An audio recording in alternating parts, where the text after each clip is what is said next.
Bonjour à tous, bonjour à toutes. Encore une nouvelle vidéo sur un de mes livres, une vidéo qui servira à dissuader les lecteurs qui ne seraient pas réceptifs à mon type de livre. En fait, je me suis rendu compte que vendre de nombreux volumes par une technique de vente, comme j'ai pu le faire par le passé, à des lecteurs qui finalement ne s'avèrent pas réceptifs à ce que j'écris, c'est extrêmement frustrant puisqu'on n'a aucun retour ou des retours négatifs dans le meilleur des cas. Dans le meilleur des cas, parce que ne pas avoir de retour, ça laisse penser que ce qu'on a écrit est absolument nul. Donc ce n'est pas un manque de confiance en moi, c'est que je voudrais atteindre, avant de mourir, je ne sais pas à quel âge je mourrai, j'ai 52 ans, mais je voudrais vraiment atteindre, on va dire une petite vingtaine de lecteurs réceptifs à ce que je fais, à mon travail. Pas plus sur les romans et les nouvelles, et ça me suffirait amplement. Là, j'ai vendu pas mal de livres alors que je faisais des dédicaces un peu partout dans le Puy-de-Dôme, mais je n'ai pas trouvé beaucoup de vrais lecteurs réceptifs à mes travaux, à ce que je produis en matière de livres. Et maintenant, je tente par le biais d'Amazon, puisque au moins l'obstacle du prix est enlevé et je ne suis pas obligé d'attendre assis comme une borne hectométrique ou kilométrique devant une librairie ou dans un salon avec des gens, des auteurs qui eux sont vraiment des vendeurs et considèrent leurs ouvrages comme des produits. Et ils essaient souvent, c'est triste à dire, dans ma région, dans le Puy-de-Dôme, beaucoup cherchent à flatter les goûts du public en écrivant des ouvrages du faux terroir lénifiant. Ce que j'appelle le faux terroir lénifiant, c'est-à-dire des livres un peu cucu, du moins qui ne correspondent pas à ce que la personne aurait réellement envie d'écrire.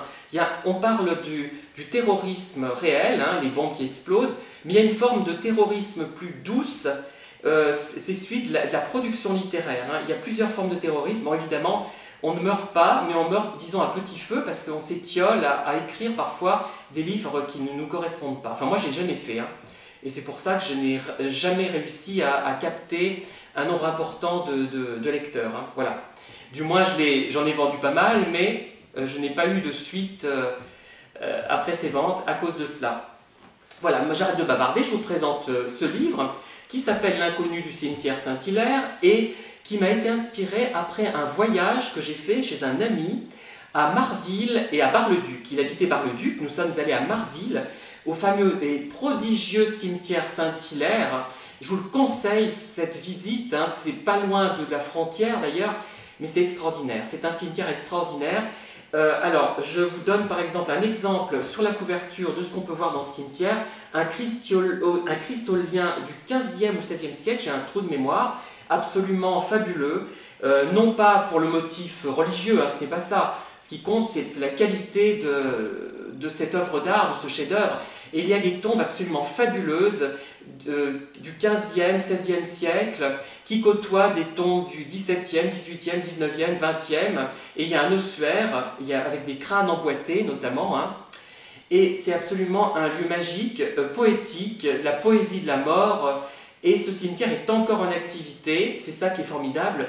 Il y a encore des gens qui sont enterrés là-bas et c'est fabuleux. Il y a même une jeune femme qui se promène dans ce cimetière en costume du 15e ou 16e siècle, je ne sais plus, et il y a eu des vidéos là-dessus d'ailleurs.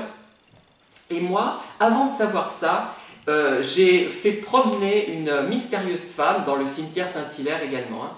Alors, que raconte ce livre en quelques mots? C'est un livre que j'ai qualifié de la manière suivante, vous allez comprendre. Alors, si vous n'êtes pas attiré déjà par ce que je vous raconte là, ça sera bien parce que ça me permettra de faire une sélection et de ne pas gruger les personnes en fait. Je n'ai pas envie moi de vendre 10 000 livres à 10 000 personnes qui ne seraient pas réceptives. Je préfère vendre un livre dans toute ma vie mais à une personne vraiment qui aura compris où je voulais en venir. C'est ça le plus important pour un auteur. Vous ne pouvez pas vous imaginer à quel point ça peut être important. C'est vital pour un auteur, vital, vous voyez enfin bon. Alors, c'est une nouvelle fantastique, merveilleuse, onirique et symbolique située en Lorraine. À l'heure actuelle, j'ajouterai poétique. J'ai écrit ce livre en 2012.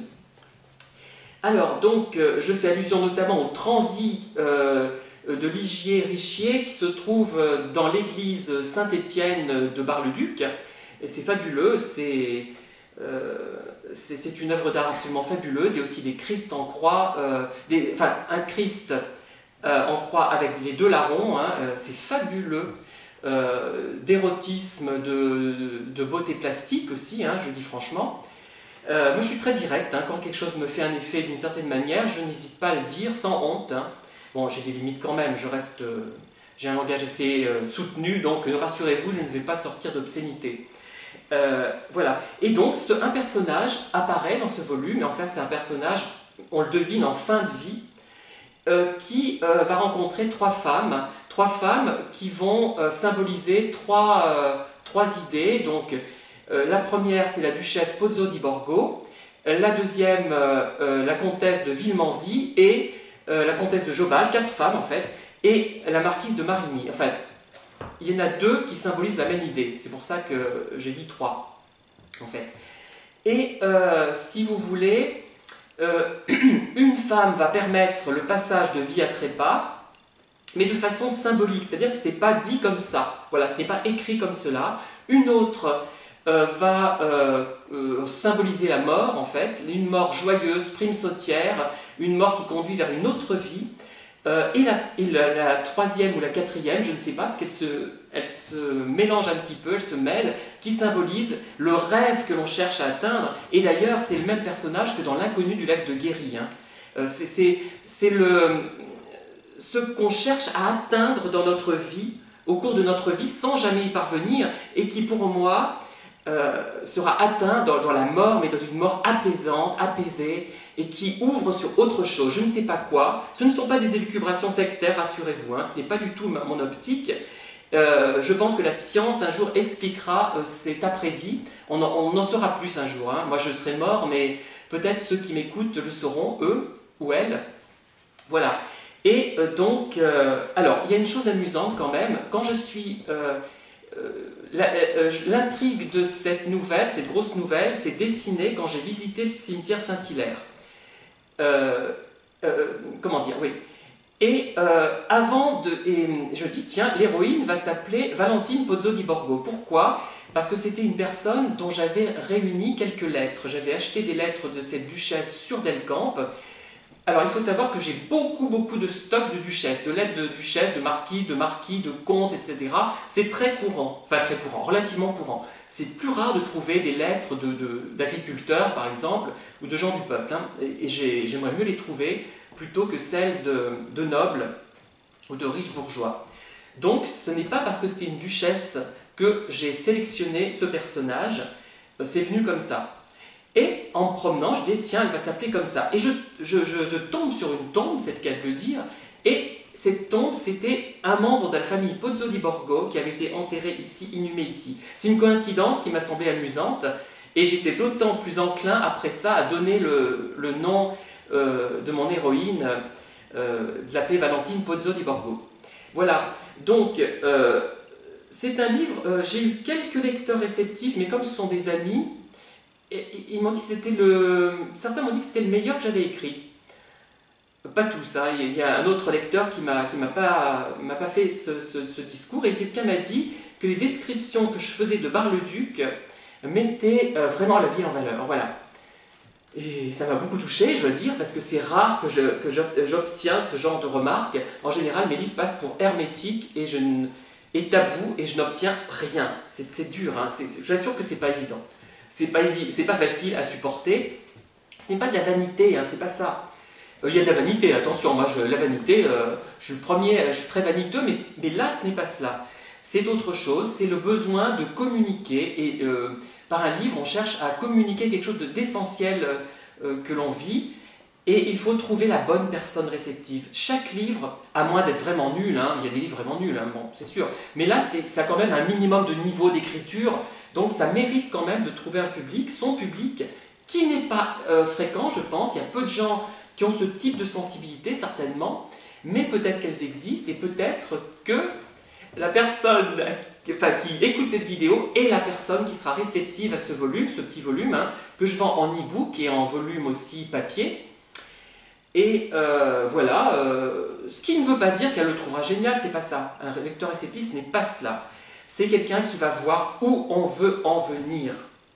et qui, plus exactement, je dirais même mieux, qui donnera un sens à ce qu'on écrit, ce sens fut-il erroné. Vous voyez, c'est pas forcément le sens qu'on a donné, mais peu importe. Si on tire quelque chose, c'est une réussite. C'est formidable. Même si c'est même pas le sens prévu, mais c'est encore mieux. Je crois que c'est fabuleux. Voilà. Et c'est ça, pourquoi on écrit, pourquoi je m'escrime à... je suis totalement là-dedans, je veux dire. Enfin, totalement non, j'ai un travail à côté, hein, mais je m'investis énormément dans ce que je fais, dans ce que j'écris.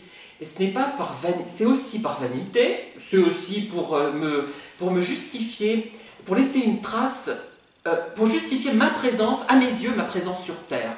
Moi, je suis là, mais je ne sais pas pourquoi je suis là. Bon, vous me direz, on est tous dans ce cas-là, hein, on est beaucoup dans ce cas-là. La religion ne répond pas à mes attentes, ne répond pas à mes questions, donc je justifie mon passage sur Terre en essayant de communiquer par le biais de livres, pas seulement par rapport à cela d'ailleurs, hein. J'écris dans d'autres genres parce que j'ai ce besoin de communiquer, voilà. Et donc, voilà, l'inconnu du cimetière Saint-Hilaire, voilà, et je crois que j'ai à peu près dit l'essentiel pour vous donner envie de lire ce livre, et aussi pour vous en dissuader si vous n'êtes pas dans cette optique. Je n'en vous en voudrais pas du tout de ne pas l'acheter. Par contre, je m'en voudrais si j'ai présenté le livre de telle sorte que ça attire des lecteurs qui ne sont pas concernés. Bon, j'espère que j'ai bien fait, bon, parce qu'entre ce qu'on croit communiquer par le biais d'une vidéo ou par le biais d'un livre, et ce qu'on communique vraiment, il y a vraiment une marge, hein. J'ai fait de la psycho jusqu'en maîtrise, j'ai une maîtrise de psycho, donc je sais ce que ça veut dire la communication quand même, j'ai quelques notions, voilà. Bon, bah, je vous laisse pour cette fois, j'ai été un peu bavard, mais c'est un livre qui me tient à cœur quand même, je l'aime bien celui-là. Allez, à bientôt, au revoir.